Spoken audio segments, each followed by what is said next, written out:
बिस्मिल्लाहिर्रहमानिर्रहीम। अस्सलाम वालेकुम। उम्मीद है आप खैरियत से होंगे। और जिस तरह अक्सर मैं रैंडमली आपके सामने आता रहता हूँ, तो आज भी मैंने सोचा चलो कुछ गपशप हो जाए, कुछ डिस्कशन हो जाए। और अभी अपने स्टूडेंट्स के साथ, इनक्यूबेट्स के साथ मैं लगा हुआ था। जुम्मे का दिन है तो हम डिस्कशन कर रहे थे। वैसे ही कुछ चीज़ें मेरी नज़रों से गुजरी, कुछ उन्होंने मुझसे डिस्कस किया, तो फिर मैंने सोचा कि चलो इसको हम डिस्कस भी कर लेते हैं।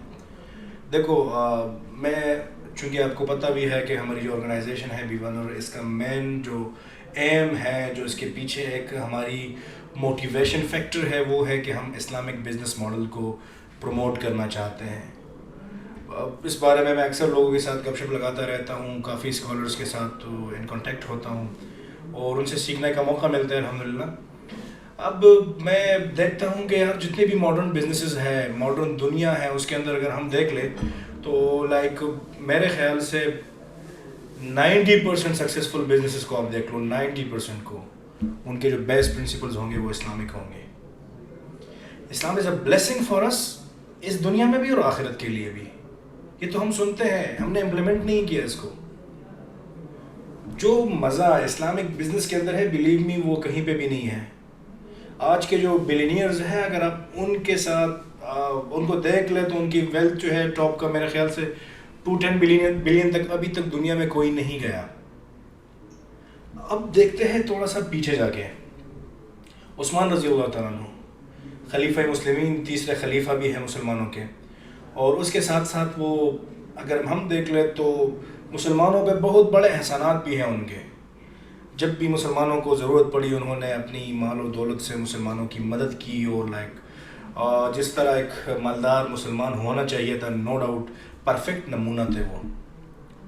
उनकी अगर वेल्थ को हम कंपेयर करें आज के वेल्थ के साथ, जो कि मेरे ख्याल से कंपेरेबल है भी नहीं, क्योंकि उसकी रीज़न ये है कि उस वक्त जो वेल्थ था, जो करेंसी थी, जो उस वक्त पैसा था, वो एक्चुअल पैसा था, सोना था, जो अशरफिया वगैरह थी, या उनके पास जो टेंजिबल गुड्स थे, जो उनके पास लाइक उनके तजारत का सामान था, या जिसको आज हम ट्रांसपोर्टेशन सिस्टम कहते हैं।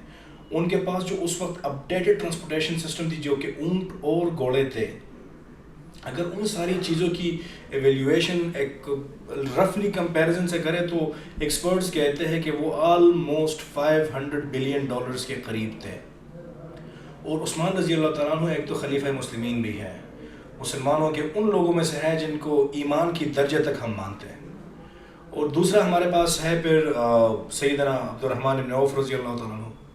अगर उनको हम कंपेयर कर लें तो वो भी सैयदना उस्मान रज़ी अल्लाह तआला अन्हु के 19-20 थे, लाइक वो तकरीबन $400 बिलियन के आसपास वो भी थे।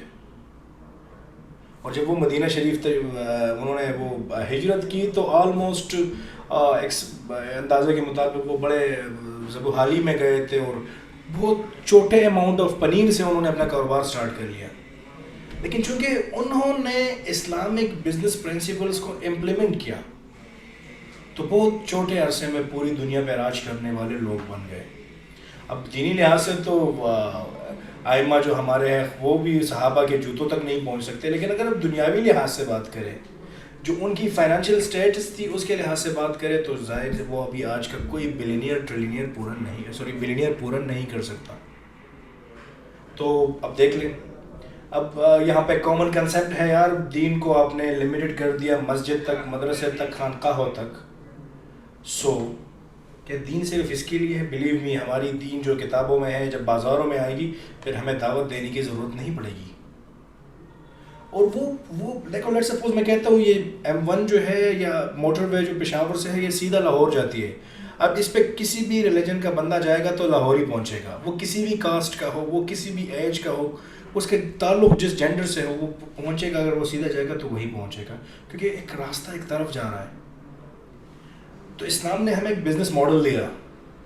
अब इस्लाम कहता है भाई कारोबार के अंदर झूठ ना बोलो। अब जो कारोबार में झूठ नहीं बोलेगा वो सक्सेसफुल होगा, वो मर्द हो या औरत हो, वो पठान हो या किसी भी कास्ट का हो, वो अंग्रेज़ हो, मुसलमान हो, गैर मुसलमान हो, जो भी हो, सक्सेसफुल होगा। इस्लाम ने बिज़नेस के अंदर मिल्कियत के ऊपर बात की है कि जो चीज़ आपकी मिल्कियत में ना हो उसको सेल ना करो।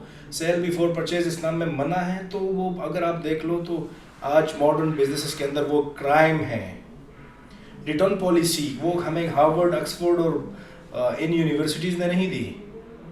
ریٹرن پالیسی سب سے پہلے ہمیں حضور صلی اللہ علیہ وسلم نے دی ہے, جو کہ کسٹمر کیئر کے اندر آج سب سے زیادہ وہ بیک بون کی حیثیت رکھتا ہے. کسٹمر سیٹسفائیڈ ہوتا ہے, کسٹمر جو ہے وہ سیکیور ہوتا ہے, وہ کہتا ہے کہ یار اگر پسند نہیں آئی, چیز خراب ہوئی تو واپس کر دو. اب یہ پالیسی ہمیں کس نے دی؟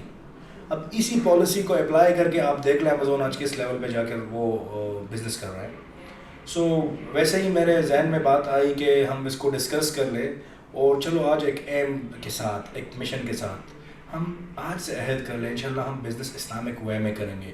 ہم پیسے بھی کمائیں گے, گرو بھی کریں گے, اور اس کے ساتھ ساتھ دنیا کے سامنے اسلامک بزنس کا ایک پریکٹیکل ماڈل بھی پیش کریں گے. Team B winner has decided انشاءاللہ ہم لوکل لیول پر سیلرز کو بلائیں گے اور ان کو اسکالرس کے ساتھ انگیج کریں گے, تاکہ جو ہماری لوکل ای کامرس انڈسٹری ہے وہ بھی گرو کر جائے.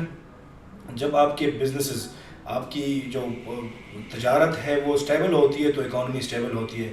آج ملک جن سچویشن سے گزر رہا ہے, جو کہ لائک ناامیدی کی ایک فضا ہے, وہ میرے خیال سے تبھی کلیئر ہوگی جب ہم اسلامک بزنس پرنسپلس کے اوپر آئیں گے. جب تک ہم سود میں جکڑیں گے, جب تک ہم غیر معیاری کاموں کے اندر رہیں گے, تب تک ایسے ہی حالات رہیں گے. جس دن ہم نے اسلامک اکانومی, اسلامک فائنانسنگ کو, اسلامک بزنس ماڈلز کو, اسلامک وے آف لائف کو اڈاپٹ کر لیا, بلیو می, دیکھ لیں ہم راج کریں گے. السلام علیکم.